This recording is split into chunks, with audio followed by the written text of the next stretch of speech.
Hey there, and welcome to the People Who Help People podcast. This is the spot for HR and people ops pros who are all about building better businesses by putting people first. We chat with founders and experts who've been there, done that, and are generous enough to share what actually works. Thanks for listening, and we hope you enjoyed today's episode. Hello again. Today I'm happy to be speaking with Zag Dutton, founder and president of Career Connections Canada, about make great companies even better.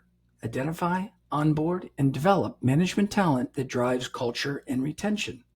Welcome to the podcast, Zag. Thank you, Craig. I'm happy to be here. I'm happy to have you here. So, Zag, tell me, you founded Career Connections Canada. Is it 30 years ago now? It is. So I was like 5 years old when I started it. Of course. Yes. Initially, I had been with another national firm, and I did very well with them. I was with them for almost 10 years. I grew two branches from scratch for them and took over a third branch that was having some issues and ran that.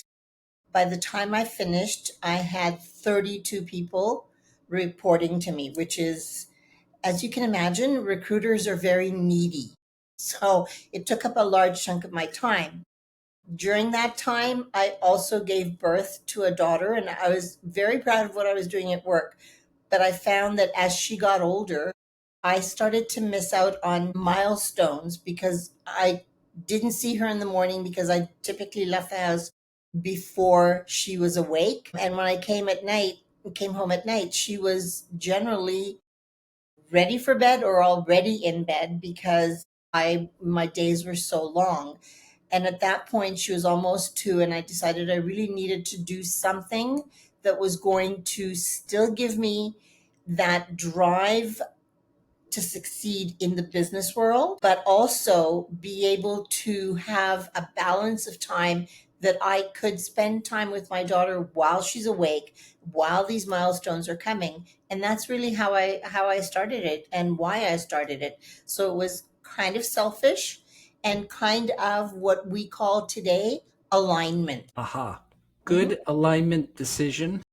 Thank you. And looking back, would you have done anything differently? I might have done it sooner. I know I that think that's sounds a common crazy. refrain. And for Yeah. most entrepreneurs, I wish I had done this sooner. Yeah, but it's scary. I'm sure every entrepreneur has told you that when you first start, it is super scary. It is super scary. So you Hmm. mentioned way back when that you had 32 or so needy recruiters working for you. Hmm. I'm sure they weren't all recruiters, but how big is your firm now? How many folks work with So career corrections now? currently I have 6 who report to me, and they all report to me. They all have different levels of skills. So there are some that are juniors, some that have been in the industry for a while. But for me, it's about it being manageable and being able to give them balance as well as give myself balance. My daughter, who I started the business primarily for, is now pregnant with her first. So that will probably take up some of my time as well. I think it might. And so I try to be very mindful of the fact that we do not work to live. We live to have a life. So maybe I misphrased I know that. what you're trying to say. Yeah. So I'm trying to make sure that my team has balance in their lives. So I know the whole world is moving towards going back to the office full time. I don't have plans to do that. So my team is in the office twice a week where everybody gets together so they can throw ideas back and forth, and they're in the same space, easy to reach each other. They don't have to wait for a Teams meeting or reach out to somebody by phone. They're right there twice a week. The other 3 days of the week, they work from home. So that way they can, they start their day at the normal time, but they don't have to leave the house an hour or more to get to the office on time. And once they finish their day, they finish their day. They're right there. There's no commute. So those are the little things that I'm keeping in order to give everybody some sort of extra personal life. It sounds like the lessons that you had when you were starting out, or those alignment lessons, are the same lessons that you've carried forward for your employees. And when we talk about making great companies even better, you it sounds like you figured out through that time how to make your own company one of those better employers. That was one of my things. I wanted it to be more humane. And you can imagine, I'm sure you've spoken to other recruiting companies. Recruiting firms don't really spend much time thinking about what their recruiters might want or might not want. We all go to conferences, we all hear the same speech that it's all about making sure that you know what motivates your employees. But I can tell you that a good 75% who hear that speech will go back to the office and say, yep, it was a great conference. Moving on. So it's obvious to me how you've incorporated that at your own firm. Tell me something about the clients you serve and how you help make them even better, how you make sure that they incorporate those important messages.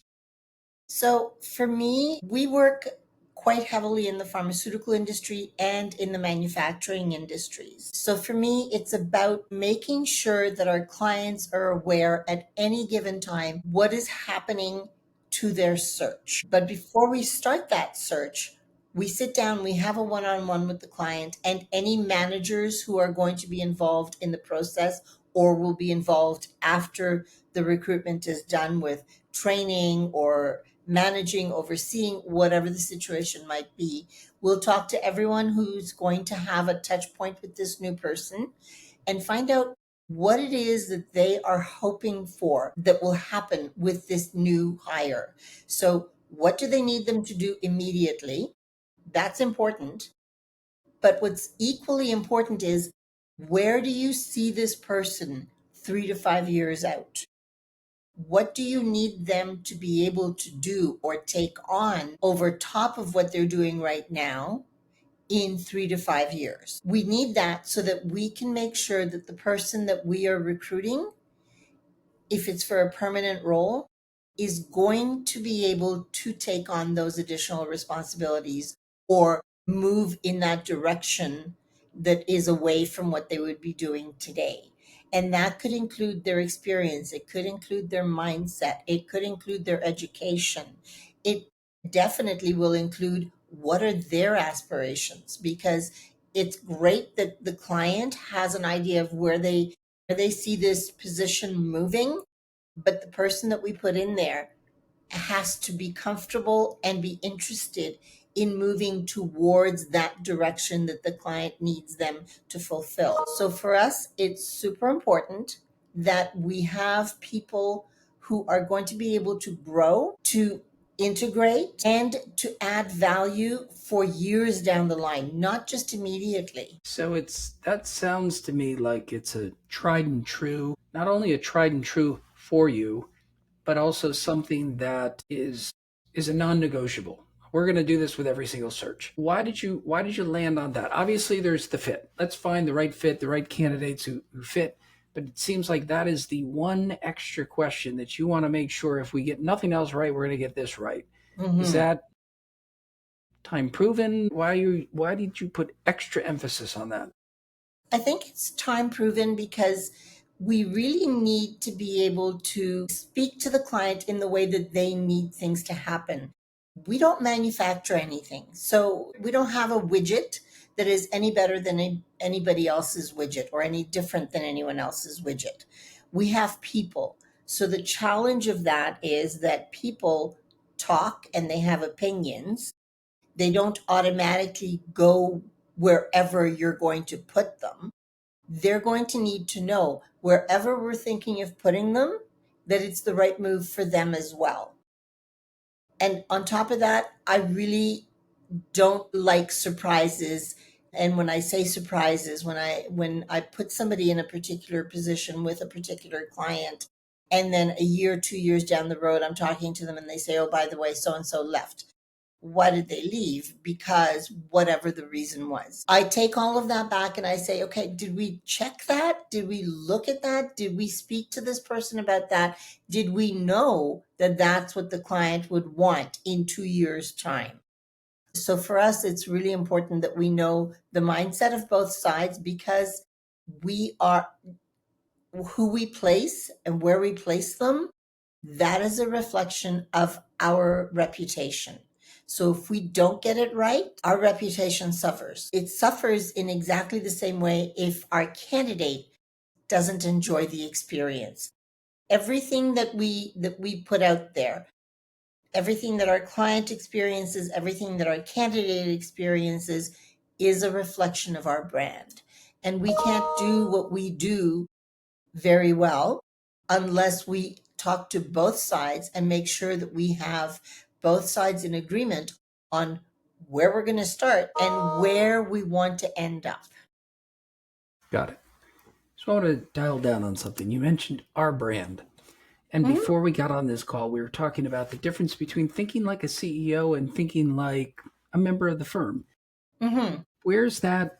What are those important differences? What are those things that you're spending extra time thinking about as a CEO, as a president, as a founder, like your brand? What else comes into play? So, as a CEO, I need to know, for our clients, we need to be able to build scalable talent solutions. So, that goes back to knowing what the client needs today and down the line, and making sure that the candidates that we're speaking to are in agreement that this is the path that they also want. So, it could be, when we talk about scalable, it depends on what the client needs. Sometimes the client needs just some short-term help. So maybe a contractor or a consultant or even a temporary employee. Sometimes they need a permanent solution, but we need to be able to move the scale up or down depending on what our client is looking for. And I like to have those conversations with our client, because if they tell me, okay, today this is where we are, but we just had a management meeting and this is where we want to be in 3 years' time, then I need to take that into account. If we're looking for somebody who is, let's say, a 6-month contract, is there going to be room for them? Because everybody that you speak to for that 6-month contract is going to want to know, what happens to me at the end of the 6 months? And we need to be able to answer that. So for both sides, we need to be able to answer that. Advise and challenge hiring strategies. So that means that sometimes clients come to us and they say, I want this person to be able to do this, this, this, this, and this. And you're looking at the list and you just know that that is either going to be very difficult at the very least, or impossible to find somebody who has all of those things, or they want a PhD, but the person who they're looking for, the salary range, the budget is really only a bachelor's level candidate. So it's up to me to speak to the client and say, look, I know that these are the things that you want, but realistically speaking, if this is the budget, we can't have a PhD for that. And I will show them proven data that shows them what that bachelor's is going to get them and what the PhD will be expecting for the same role. So we talk about the information, the data is very key that we have to be able to present. It's not just something I imagined in my head. So we have to have those discussions. We need to let the client know that, yes, we can find you a PhD, but the PhD is going to be looking for X. The bachelor's will be happy with Y. And then we design and optimize the process depending on what it is that the client is looking for. So we might, for certain searches, we'll go to certain areas, certain job boards. We may have to do direct recruiting. We have to figure out how we're going to find this person and where it's best to find them.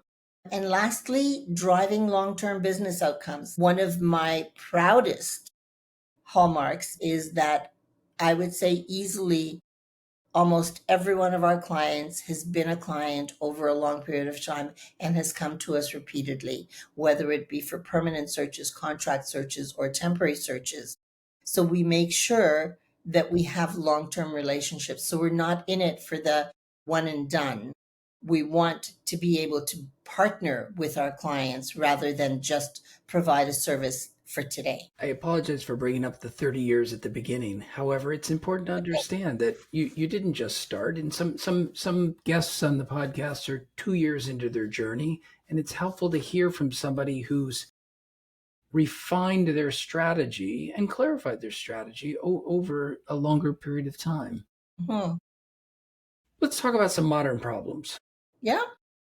You're the CEO. Every day you're hearing about this AI infused tool, that AI infused tool. How do you make sense of it all? How do you know what to bring on board for your team to help them be more efficient or better at their jobs, perhaps achieve better balance in their day? What are you doing there? Do you have some help internally? How often are you bringing in new tools, and which tools have you brought in that you're particularly happy with?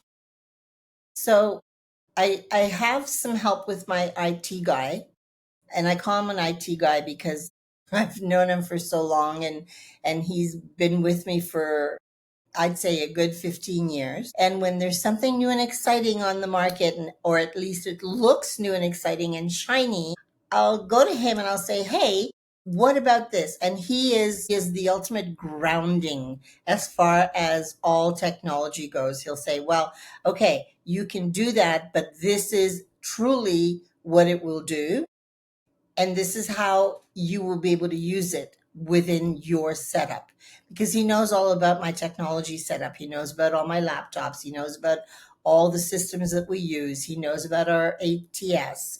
He knows all of those things. So he's able to guide me in a very real way. And most importantly, he uses normal everyday language. So I don't have to figure out what it is that he means when he's talking about something. So he can, for lack of a better word, he can really bring it back to basics and dumb it down for me so that I understand it, because I can tell you, I am not IT. I understand computers. I use them every day. And I think technology is amazing when it's working. But when it's not working, I am the first to be the most frustrated. So I guess in terms of tools that we have brought on board that we truly feel are worth the investment, my top two are Indeed, and not just for to be used as a job board, but because it gives us a lot of hiring analytics, and we can go to it and run all kinds of reports. So when a client calls me and says, "This is what I need, how much is it going to cost me?" I can reliably go into Indeed and run a report on that kind of a position within that industry, within the area that that client is located in, and it will very quickly come up with some answers for me, and it'll give me real information, and it will give it to me as recently as, like, I just ran one the other day for a client. The data was from August 2025, so you can't ask for much more than that. I mean, it's not going to be from September the 18th 2025 if you ask for it today. That's just not reality.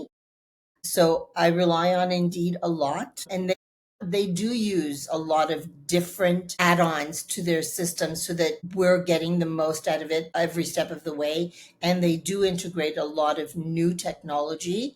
So I'm comfortable that they are using all of the technologies in a really good way that we can use it and get value out of it. I was approached by a company the other day who said, "We have an AI tool and it can do screening of candidates."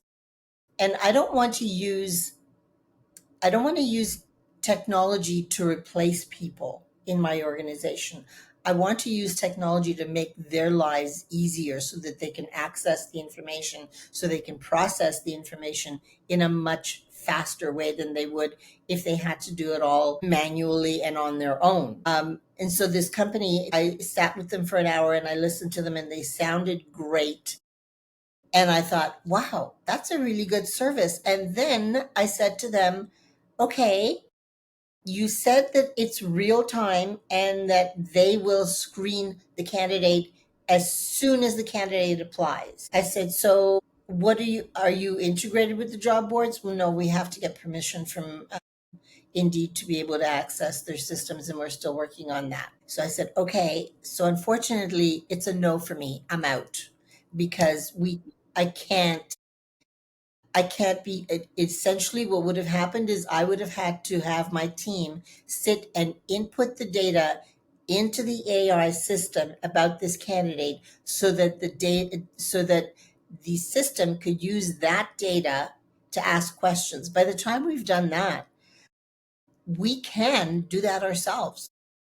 So it didn't make any sense. I have to ask very key questions, and sometimes I may not have the key questions, and I'll go back to my IT guy and I'll say, okay, what else can I ask to uncover what this system can really do? So in that way, it's really, really valuable for me. LinkedIn is another one that we use. Again, a lot of reporting and a lot of support from the internal staff. And they too are integrating AI into their systems. So between the two of them, I almost don't have to go outside for an AI driven system to help me with my ATS or screening, because a lot of what they are incorporating into their own services and systems is taking care of that. So you said a couple things that I want to emphasize. One, there's no replacement for a trusted advisor, which you have in your IT guy, Yeah. who's been with you for 15 years and who knows your stack and who knows your priorities. And using that trusted advisor as the screener, I heard about this new thing. Should we consider that? The second thing that I think you said, which is very wise, is, and I've always advocated for this, if we're going to invest in a technology, let's adopt it well and use it to its as fully as we can use it, as opposed to chasing the next thing and the next thing and the next thing. So the fact that you're comfortable with Indeed, it's integrated with your stack, you're using it deeply, you're integrated with LinkedIn, you're using it deeply, and you know when a customer asks a question, I can get that from Indeed. I can go run a report. I can have current data. I think is a strong strategy that others can learn from and follow. One more question, Zach. I noticed on your LinkedIn, it seems like you post every day, that you post a new piece of content every day. So talk to me a little bit about, are you doing that yourself? Do you have some help? Is somebody on your team putting together a different social media post? And why do you think it's important to post every single day? And I Yeah. noticed with envy that your newsletter, if I read it correctly, has 3,466 subscribers. So That I is think you're onto correct. something that others might learn from. So if you could share a little bit about your content strategy, how you're generating content, and how you got to almost 3,500 subscribers to your newsletter. So I think it's a variety of things that go into that. I do some of the posting.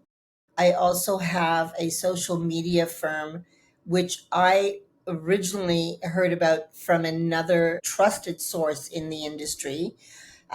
They've been phenomenal about helping me stay on track. And they are, again, like my IT person, the first one when it comes to social media to pull me back and say, no, you're not doing that. And this Don't do is that. why. So I always appreciate when there are people who I trust who will say to me, no, that is not a good strategy. And sometimes I'll just take their word for it, and sometimes I'll challenge them and they come up with real answers as to why it's not a good strategy. Some of the posting is done from my team, so some of what they experience throughout their day is in the posts. So it really is a group effort. I like my team to post because sometimes they run into things that I didn't run into throughout the day, or perhaps our industry is always changing. And I always tell people that in 30 years, well, more than 30 years, really, you would think that I've heard of every potential Right. scenario. And still, once in a while, I hear about something and I go, that's new. And it could be something as simple as an excuse from a temp to something that a client says that I'm like, huh, that's a head scratcher. So we will never ever have seen everything come to pass. I think that there's always something new. So I rely on my team. And when they come across something that's interesting, I encourage them to post about it as well. So it comes from me, it comes from my team, and some of it comes from our social media. And I think the engagement for our newsletter is really based on the fact that we use real information. So we're not just sort of thinking up a pie in the sky story and putting it into the newsletter. The information has to be real, it has to be credible, and it has to speak to the problems of today. I understand that history has a place because things do tend to repeat. And that's true. They do tend to repeat, but they always seem to repeat with a little bit of a twist, which makes Sure. them a current problem. So it's truly a group effort. It sounds like it's a successful group effort. The success is borne out in the numbers. And it seems to me that you don't overthink it, but you focus on practical information, useful information, timely information. And I like how you have that automatic filter in your mind and in the minds of your team. Is this something new? Is this something, or maybe that twist on something we've seen before? Let's write about that. Let's post about that. So obviously, you've got a good content strategy. And again, another trusted advisor, that social media firm who helps you with the bigger plans about what you're working through. So, all wonderful tips for other people who help people and looking to figure out how to do more on social media themselves, or how to generate content as they go. Mhm. Zach, I've really enjoyed this conversation today. If others who are listening to this podcast would like to reach out to you, or perhaps subscribe to your newsletter or hear more, how do they get in touch with you? What do you recommend? So our newsletter is on LinkedIn. We post it every month. They can reach out to me directly at zag@careerconnectionsinc.com. Or if they want to just drop me a note on LinkedIn, I always respond. I always check my messages and I always respond. When we post this video, we'll make sure to include a link to you on LinkedIn, that email address, as well as the Career Connections Canada website with an extra link for the newsletter. That's great. All right, terrific. Zach, I've enjoyed our conversation today.